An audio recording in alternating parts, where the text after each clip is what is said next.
Hi, sometimes it's fun to look back on holidays and remember.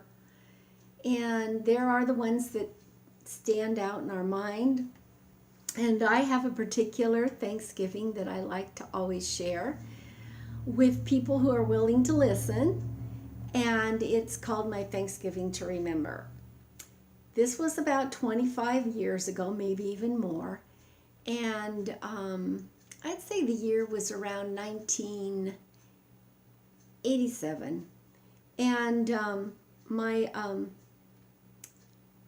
my son lived about 28 miles away, and my daughter did, and they lived with their father.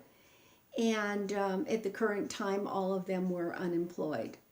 So I asked them what they were doing for Thanksgiving, and they said, well, they didn't know.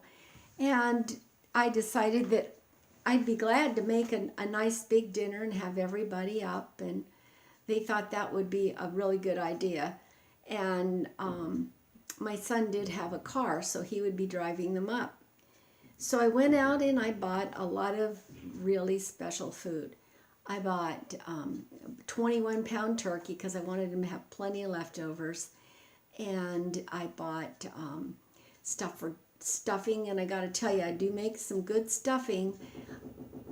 I had, let's see, pecans and mushrooms and sage and raisins, all kinds of nice goodies like that were going to be in the stuffing. And they always like the fruit salad, so I got plenty of fruit, made a nice fruit salad, and real butter and rolls, and of course pumpkin pie and whipping cream and sparkling cider. They were all sparkling cider people.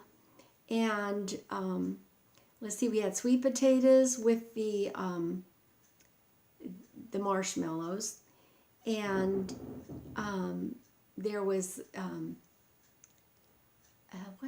cranberries. Yeah, and cranberries. So it was the whole shebang, and they were supposed to come up at 2 o'clock, and that's when dinner would be served. So I lived in a small apartment. I made a big mess, but that's okay. You know, it was worth it, and they were certainly worth it.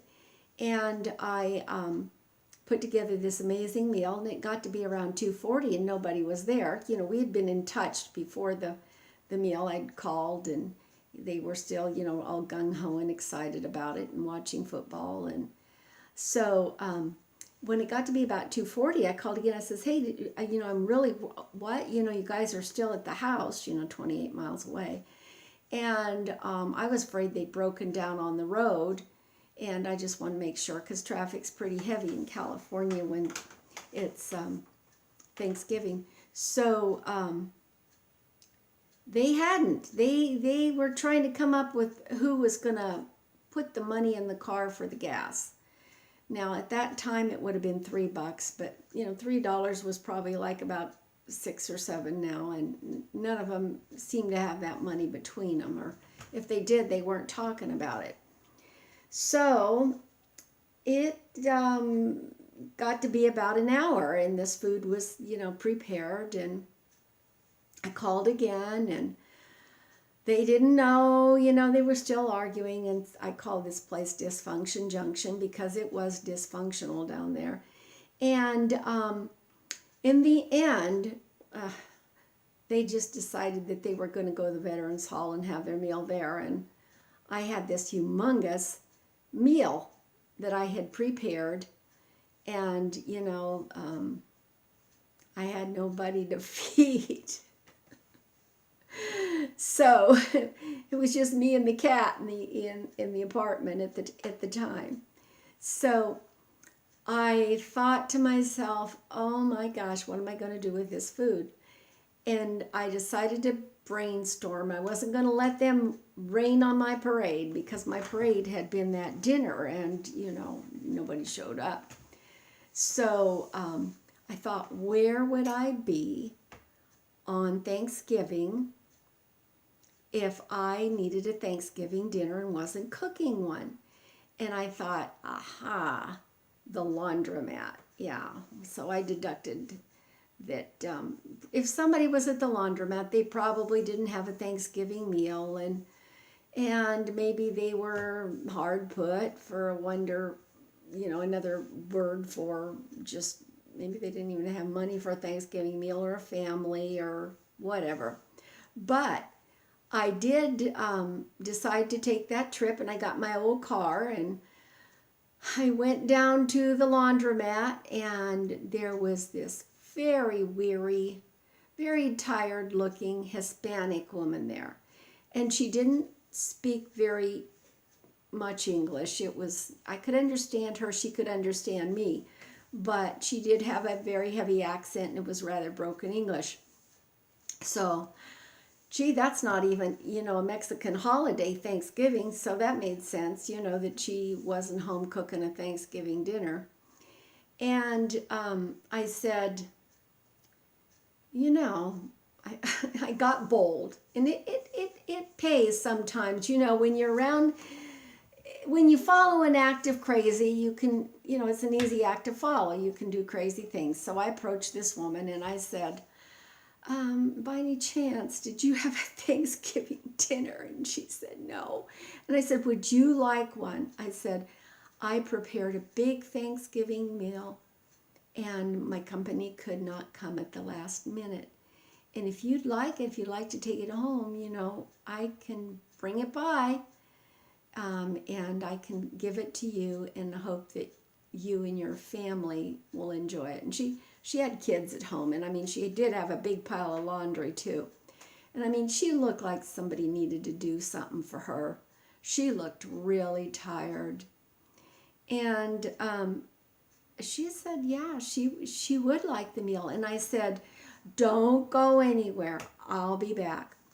And next door to the laundromat was a liquor store, and I went in there and I got a cardboard box from them. And I went home. I lived about 5 blocks away. And it just so happened that I had cooked this big turkey, this 21-pound turkey, in a disposable roasting pan. And I usually didn't do that, but, I did this time. And maybe I was thinking about, mostly sending food home to my adult children and their father.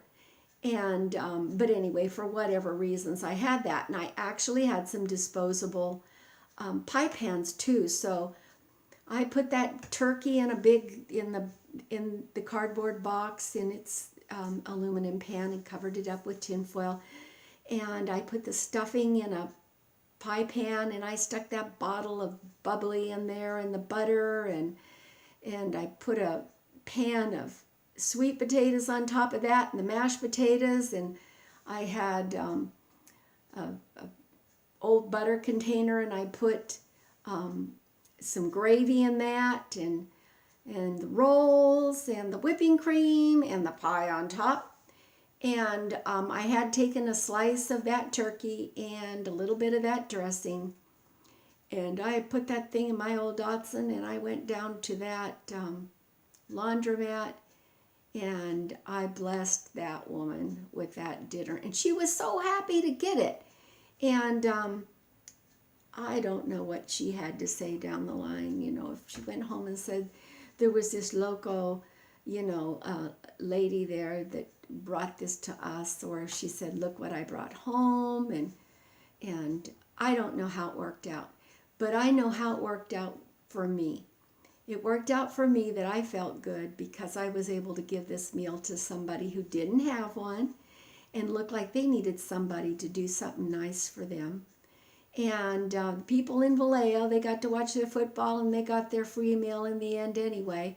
And it didn't cost them any gas. And when I ever had another Thanksgiving meal, maybe if I was invited to somebody's house, I might go. But if I wasn't, I would go downtown and I would go to the Veterans Hall too. And by golly, if it's good enough for the mayor who always showed up, it was good enough for me. And I enjoyed it because I like people. So the message here is, don't ever let anybody rain on your parade. And somehow you can make lemon out of lemonade by just being creative, and things work out the way they're supposed to.